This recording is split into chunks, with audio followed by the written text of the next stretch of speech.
అంటే అంతా కొలాప్స్ అయిపోతుంది, మొత్తం క్లోజ్ అయిపోతుంది.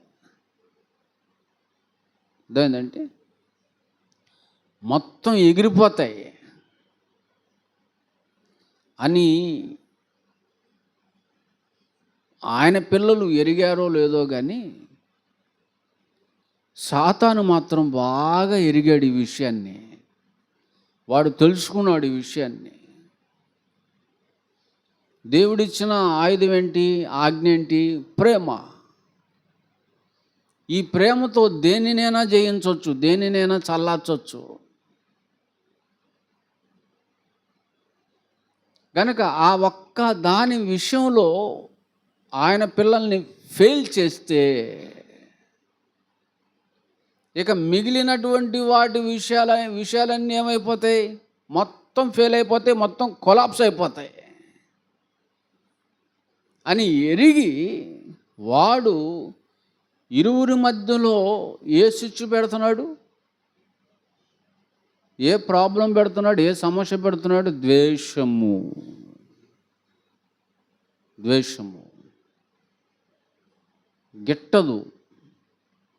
గిట్టదు, గిట్టే స్థితి ఉండదు.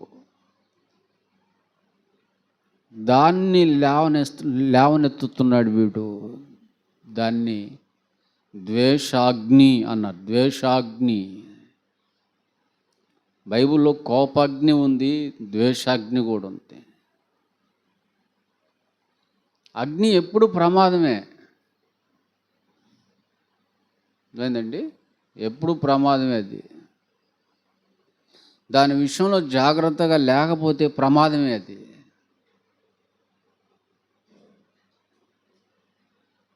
దాన్ని జాగ్రత్తగా కాపాడుకుంటూ వెలుగునిస్తుంది, వేడినిస్తుంది. దాని విషయంలో ఏమాత్రం అశ్రద్ధ చేసినా, నిర్లక్ష్యం చేసినా కాల్చివేస్తుంది. అది ద్వేషాగ్ని. ఇద్దరి మధ్యలో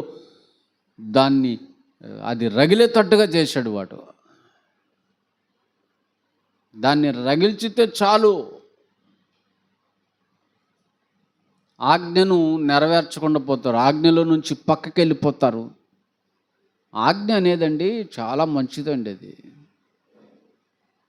రూల్ అనేది. అందులో దేవుని ఆజ్ఞలు చాలా అందంగా ఉంటాయి, చాలా అపురూపంగా ఉంటాయి ఆయన ఆజ్ఞలు. అటువంటి ఆజ్ఞను అతిక్రమించి నాశనం అయిపోవాలి ఇల్లు అని ఆలోచించింది ఎవరు అంటే సాతాను. ఇదే సాతాను యొక్క తంత్రం అన్నమాట. మరి దీన్ని ఎవరు గ్రహించాలి? దేవుని పిల్లలైన వారు గ్రహించాలి. విశ్వాసులైనటువంటి వారు గ్రహించాలి. గ్రహించి ఆ ద్వేషాగ్నిని ఈ ప్రేమ అనేటువంటి దానితో ఆర్పాలి, అనచాలి, చల్లార్చాలి. అర్థమైందండి? చల్లార్చాలి. ఇది ప్రప్రదంగా సంఘంలో క్రీస్తు రక్తంలో కడుగబడినటువంటి వారిలో ఉండవలసినటువంటి లక్షణము. ఈ మంచి లక్షణము కలిగి ఉండాలి. మరి నేడు ఈ లక్షణం ఉందా? సంఘంలో ఈ లక్షణం ఉందా? చెప్పండి.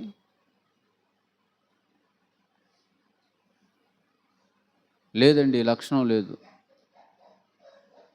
ఒకరంటే ఒకరికి ద్వేషం, ఒకరంటే ఒకరికి పడట్లేదు, ఒకరంటే ఒకరికి గిట్టట్లేదు,